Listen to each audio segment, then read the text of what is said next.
Hey everybody, welcome to the Live Your Purpose podcast. We want to encourage you every day to live on purpose. So excited for today's episode. But first, want to say thank you for all of you that listen to the show, that watch us on YouTube, wherever you get your podcast, however you listen, however you consume the show. We appreciate you so much. If you haven't done so already, we'd greatly appreciate if you hit subscribe and make us part of your day. Every time we release an episode, you get us at the top of your feed, get us at the top of your YouTube algorithm so that you don't miss a single episode of the show. We really appreciate you taking a couple seconds to do that. And we've got a special guest. Every guest is special, but a special guest on today's show, Leann, who is a wife, is a mother, and recently a grandmother for the first time, right? Yes. And Leann was part of starting up an incredible ministry at Meadows Church here in Omaha that we're going to discuss today. We're going to talk about kind of the heart of that ministry, why it began in the first place, and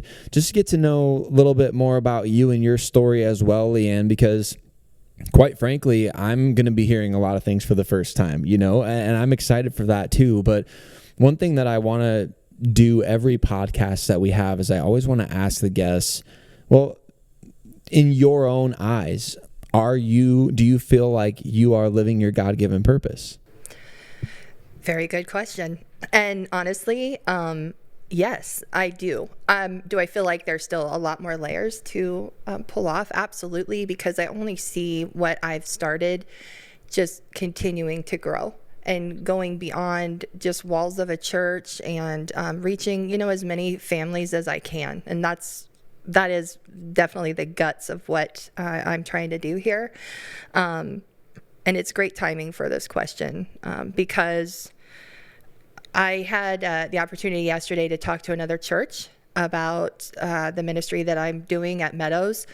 And for everybody's reference, it's called the King's Table, and I can tell you why later. But I had two people come from another church that's out located in West Omaha, and they were interested in getting to know what I'm doing. And so in that moment of showing them, I gave them a tour of our children's ministry, gave them a tour of King's Table, and then just sat down and talked to them for quite some time. But one of them was an older gentleman, and his son's a firefighter and his wife is a nurse. So very, very busy lifestyles. But they have a 9-year-old nonverbal daughter, and they have to work opposite of each other because of just the lack of care and the lack of services, and that's something that my husband Brian and I have learned to do as well, is always kind of doing a tag team type thing because it is so hard out in public. It's hard in any atmosphere you're in. At home, of course, you're at home. It's comfortable.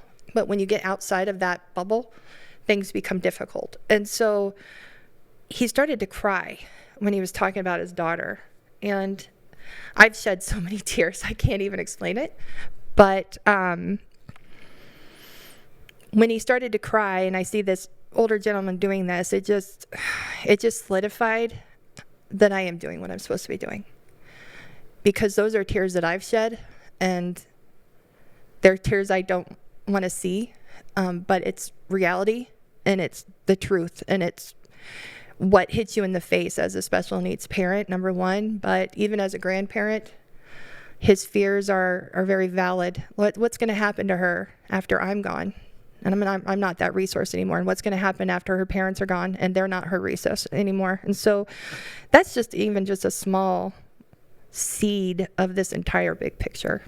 Right, because when you came to Meadows Church, we did not have anything specifically for special needs children. And I mentioned that Leann is a mom, and you have, how many kids do you have? I have 3. 3 kids, and we know your boys best, Carson and Aiden, and they're awesome. I love that Aiden loves to give hugs right after every message. No matter who's preaching, you come off the stage, he comes and gives a hug, and he's just an awesome kid. So both of them are, and I know that I want to go back to when you found out that you were having special needs kids. I didn't put this in our preparation, but did that catch you off guard? What was your response to that in the moment? Right. And so just for reference, I have a 29-year-old daughter. She just made me grandma. And then I have Aiden is 17 and Carson is 14.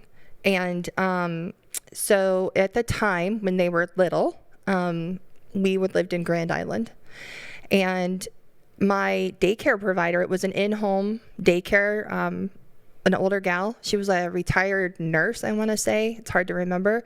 But she said to me, there's something different about Aiden. Like, have you thought about having him looked at by the school district? And I was like, no. Because to be honest, I was told that Aiden was just kind of exhibiting normal behaviors. And so like there was delays in speech and stuff. So I did have him looked at by the school district, and the words that will forever be in my brain, he is exhibiting red flags of autism. I knew autism from Rain Man, the movie, okay? The repetitive nature of that, and I do call Aiden my little Rain Man because he is very, you know, Rain Man, that Raymond is what his name is in the movie. He has to know. Judge Wapner, I'm going to watch Judge Wapner, right? And it's coming on at this time, right? And it has to be, and that is Aiden. You have to lay that out for that child. Like NTS youth camp, okay? the youth camp for church. He asks about it every day. And it takes a special level of patience to talk about those things every day. But yeah, so that's what happened with Aiden.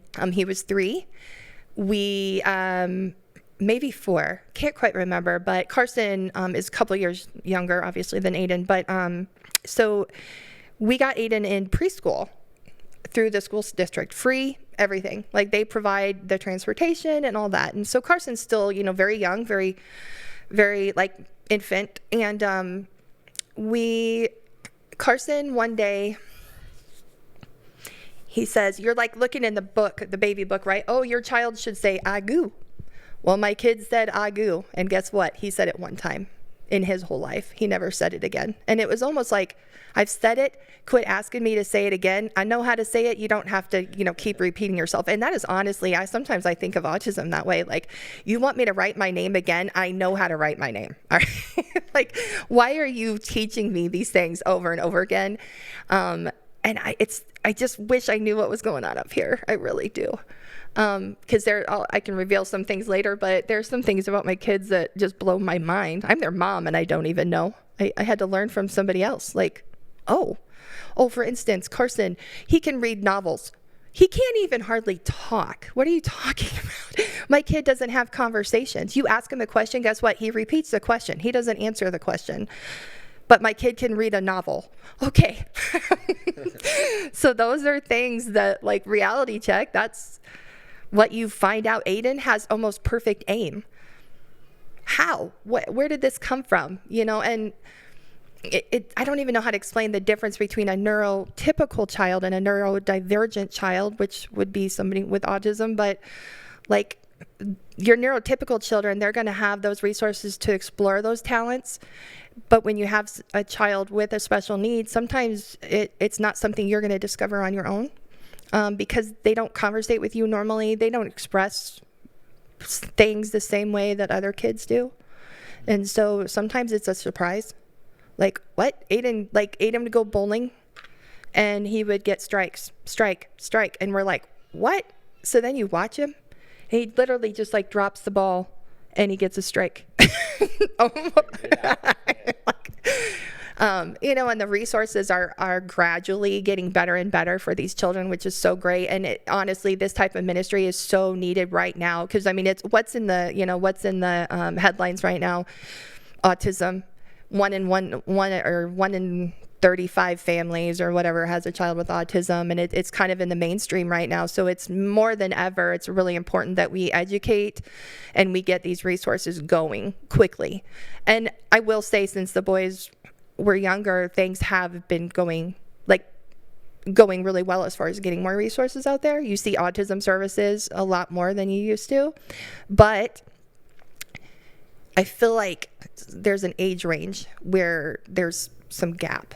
What would you say is the biggest piece of education that is maybe for anybody that's going through the shock of learning, okay, I have a child with special needs, autism, and now I have to reconfigure in my own mind, like how I'm going to parent, and how it's going to be different. What are the things that maybe like the top couple of things that you've learned? And obviously you're still learning daily. Like you said, it's every day. But what are some of the top things that you would say, okay, this is the education that I wish maybe that I had when I first found out? Being around other people or children, doesn't matter, that have this diagnosis. I had never met anyone with autism before. I had no idea what I was expecting. I think it's important for all of us to have that awakening, like to have that experience. I would definitely encourage people to not be afraid to learn about it and not be afraid to explore and ask questions. That's going to come down to even like as simple as somebody wanting to serve in an environment like I'm creating at Meadows. How comfortable are you with that? Is it in your heart? It has to be in your heart. It has to be what you want to do. So speaking along those terms, like I have a handicapped little sister. She's 7 years younger than me. She has spina bifida. Spina bifida is a disability where you're born and you basically have no feeling in your feet from birth. I'm going to tell you right now, and I'll be totally transparent here. There are some disabilities that make me uncomfortable. Okay, so I am not immune to the thought of, I want to turn around the other way. I don't want to like see that. It makes you sad in your heart. But when you live with it every day, it just becomes part of your life and you learn along the road with them. But yeah, I definitely wish that I would have had that experience beforehand, because then I kind of would know going into it what it looked like. But really, you have to have it in your heart to learn about it and to be so patient. It takes so much patience. Your marriage will be tested. Every part of you will be tested. Your heart posture, your mental health will be tested in every way, because all you wish is that your kid was normal. You're like, I wish my kid could do that. I wish my kid had friends that came over and played with them and interacted with them. I wish that my own two boys would want to be in the same room together. And honestly, they don't. I tell everybody, it's like I've raised 3 children, only children. My daughter, teenager, while the boys are babies. I was a single mom for a long time before I met Brian. And so I kind of feel like I raised her on my own. And then here comes Aiden and then Carson. And as they get older, it's like I'm paying attention to each child individually versus like they're in the room playing together and you see them interacting with each other. Like I see your kids at church and they're so cute. Oh my gosh. They're just so cute. And they interact with each other and they tag along with each other. And my kids have never done that. So in some ways, yes, there's heartache. But in other ways, I always tell people, don't ever feel sorry for me. Don't ever feel sorry for me. Autism is a blessing in disguise. You don't understand. My boys have never told on each other. That's a cheat code right there. Hello. Yeah, wow. Wow. Somebody's like, I'm going to pray the autism out of your kid. I'm going to come over there and pray something out of you, okay? No, you don't understand. Like this is not something that should be like turned away from, or look at, like I was going to mention this about Jesus. Did he turn away from those people? No, that absolutely everybody else not. turned away from? He turned towards them. Yeah, right? He healed them. And honestly, he healed, but he didn't heal everybody. He sought after them, and that's how I feel about this ministry, is seeking those people that everybody else wants to like ignore. And Yeah, we'll figure it out. No, let's figure it out now. Let's do this now. And I totally forgot your question. That's okay. No, you answered it. You were answering it all the while there. So that's really great. And I think not to gloss over, obviously you individually have an amazing journey of, even coming to Meadows in the first place, meeting us at Papillion Days, which is just kind of this large outdoor gathering where we set up a booth every single year. And so your origin story at Meadows is incredible in itself, but obviously we're talking about the ministry that you began today, which it all begins with, surrendering your life to Christ, and God has done miraculous things in and through you and your family. You were just talking about the answered prayer of the conversations that you're having and the confirmation that God is giving about the new direction and part of the next church plant at Meadows, right? And so that's exciting, but I want to dive into why the King's Table, and you just mentioned so many reasons why, right, in that answer that you were just giving. In terms of one of the previous podcasts that we did here at Live Your Purpose is we talked about how you can find your purpose through a need that needs to be met, plus a way that you can uniquely weave yourself into that, whether it's a talent, whether it's a life experience, whatever that may be. So the King's Table is a special needs ministry at Meadows Church that's already started to grow. It's already been impacting other families. And so I just want you to talk about that and kind of dive into that a little bit. Sure. So on my spiritual journey that I've been on here, started in 2022. Before that, I always believed in God. I figured I was going to heaven. I'm a good person. I give, I do this, I do that. And the more I learn and the more I dive into my faith and just going even through some of the struggles I have, my faith continues to grow. I continue to learn. I never thought I'd learn in the Bible, and here I am. I can tell you stories from the Bible. I may not be able to tell you the chapter and the verse because I am not good at memorizing, but I know the stories. And so, you brought up Papillion Days, and I'll just mention this really quick, but I really do truly feel like the one out of the 100, that God stopped me at that tent that day.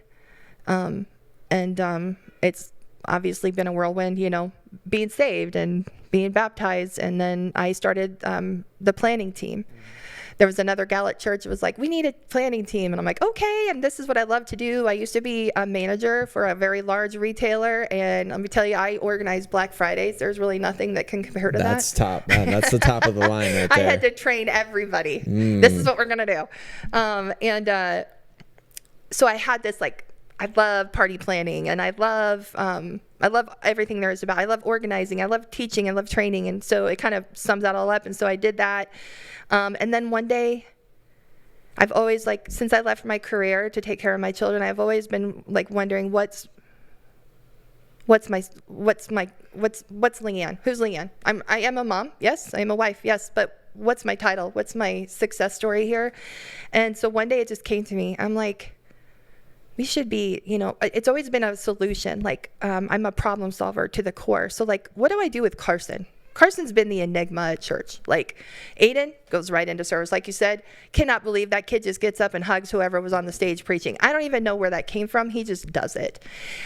You would never see him do this at home, but I watch the videos from youth, and he's in the front jumping up and down with his hands in the air, those are things that I don't even know where that came from, besides from the Holy Spirit himself. I don't, some of those things you can't explain, and they're so amazing. But so I was trying to solve Carson, and how can we attend this church? And you guys, we're welcome from the first day I showed up. Carson would not go into the worship center. It was dark in there.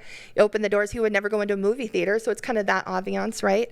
And so I'm talking to somebody, and we're working it out. I'll talk to Pastor Monty. We'll figure this out. We'll figure out a way for you guys to go here. And that's what the cornerstone is of my whole story with this, is that you guys figured out something for me. And granted, it was temporary, but then it grew into what I'm doing now. And I still feel like the growth is there. The room might become too small for what we want to do. So what's the next step? And can we incorporate this into the youth program too somehow, where if they're a certain age, Carson, I think, was 12 when we started. He's 14 now. So where does he fit in that? He can't really go to kids ministry but his mental status, he's a little bit more immature than any 14-year-old. So where's his, and so I kind of use him as my example. And he's always been that guide for us. Like, he's always been the hard one to figure out. So if anything, he's my motivation. But, and so that's where it all started.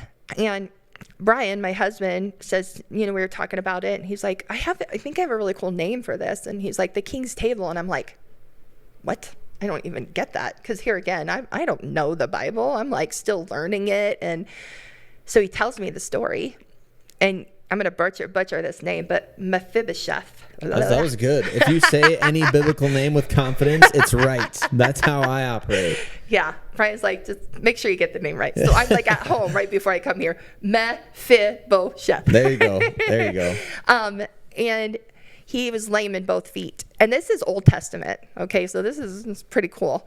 But King David invited him to eat at his table, regardless of his disability. And so that's where it comes from. And Brian's like, actually, I stole that from another mega church. I'm like, I don't care where you got it. Yeah, we don't care. Yeah. It's fair okay. I don't care. Right, exactly. Is there a copyright on this name? No. So that's where it came from. And the verses in the Bible, 2 Samuel 9, the whole chapter really is good. It's about that story. And, the last line is about how King David invited Mephibosheth, I can't say it again. You got it. To the table, and it says, and he was lame in 2 feet. And they make a point to say that again. And so that really strikes me. So yeah, that's kind of where it just kind of started. And then it was like, okay, well, if I'm going to do this, where am I going to put it? So then it was like finding the space and kind of organizing the church, because it kind of needed it a little bit. Well, yeah. There were some rooms that just kind of had some stuff, around. And as the church grows, you naturally want to start making those places. Like we have mom's rooms now, and that's important too, especially with all the babies that are there right now. But, right. But it all started really with the planning team. We needed a space for that too. So we got that room set up. And so, but it started with, one kid, and it's just grown, and now there's like 7, 8 of them, and all ranges of needs, from some behavioral, some sensory. Like being in a main room classroom can be overwhelming, so you can even tell, even in my room, that sometimes it can get uncomfortable, even in there for them. And so you're always like looking for that way to make that kid as comfortable as possible, but still teach them about Jesus, because that's what we're there for, right? So you have to teach them in a way, in the space that they need and the environment that they need. And that can be more than just a classroom with 25 kids. Yep. And that's the same way it is in public schools and schools all over. You're going to have those kiddos that need some sort of tool to help them learn better. And we even have a girl in our room that is nonverbal, and she doesn't really do the activity, and Carson, same way. As long as I'm reading a Bible story to them and I know they're hearing it, like with Carson and him reading novels, we had no idea. So you don't know what that child is absorbing. So it's really important that you don't just put them to the wayside. You give them the words, even if they're not responding back to you, because they are picking up on a lot more than you think they are. You invite them to the table, right? Exactly. That's what it's all about, and that's what I love the most about it, is that it's something that didn't exist before for specific people that they deserve to experience the Holy Spirit just like everybody else, right? And so I love that was born from yours and Brian's heart, and that the planning team even kind of had a part to play in that. I know you had something that you wanted to share that you had written down. Did you still want to share that as well, or? Yeah. So there's a couple of things. It's in my phone. Darn. That's okay. Yeah, well, I'll share Ephesians 2:10. We are God's masterpiece. He has created us anew in Christ Jesus, so we can do the good things He planned for us long ago. And the epiphany I've had is that I'm meant for this. And I just strongly urge anyone that is in any sort of special education or you go to a church, it doesn't have to be Meadows. I'm willing to share my knowledge, just like I did yesterday with those two people from another church. Like, I want this to get out to everyone. And that's my mission now. It's not just about like these walls. It's about every opportunity we can to get these families, because there is nothing stronger in my heart right now than my church family and my faith. And I wouldn't have that if I didn't have a place that welcomed me into that environment and let me kind of just do what I did, and now I'm looking to help other families. Like, I want you to feel this. I want you to know this. I want you to know Jesus, and I want you to know the changes it can make in your life, because you spend so much time in seclusion. I spent too much time. When 2020 came, I was like, this is what it's been like for me for all these years. And now people are like, oh, this is horrible. I'm stuck in my house and blah, blah, blah. And I'm like, I have been dealing with this for more years than I'd like to count, But I was being spiteful. And now it's more like, let's get you out. Let's get you out of that seclusion. 2020 is over. Let's, oh my gosh, explore and let me help you provide that environment. It just takes the right people with the right mindset and the right heart to want to do this. And when you find it, cherish those people like you've never, and appreciate them like you would, beyond what you would do normally with a team. Appreciate those people, because it's so hard to find. You're 1 in a million that you find. It's kind of like having a star employee. You're like, I'm going to use and abuse this person because they are fantastic. But it's not like that. But you have to remember to appreciate them and not overuse them, but also like just know who they are. And sometimes I just pray that people will come to me versus me having to seek them, because that can be very difficult. Serving is one of those things where it's not for everyone. You can serve somewhere and then you're like, this isn't for me. I need to move to a different place to serve or whatever. But when you find the person that's willing to serve in that environment, you just want to do everything you can, to keep them there and to give them the knowledge they need to work with kiddos or adults or whatever it is. So yeah, that's one of those things where we talk often about how we want to be owners versus employees. You want people to share your dream, and especially with something like this, it's like you said, it's a matter of the heart. And so I love it. I love what you're doing with this. I love that it's an open door. We've already heard stories of people who have come to Meadows because we have a special needs ministry, and that's what it's all about. It's giving them a seat at the table, but also it invites people in who also may not know Jesus, like the whole family, and it can impact generations. And so that's what excites me about it. And I love that you're leading the charge in it. I can't think of anybody more perfect to do it, since you've been doing it for,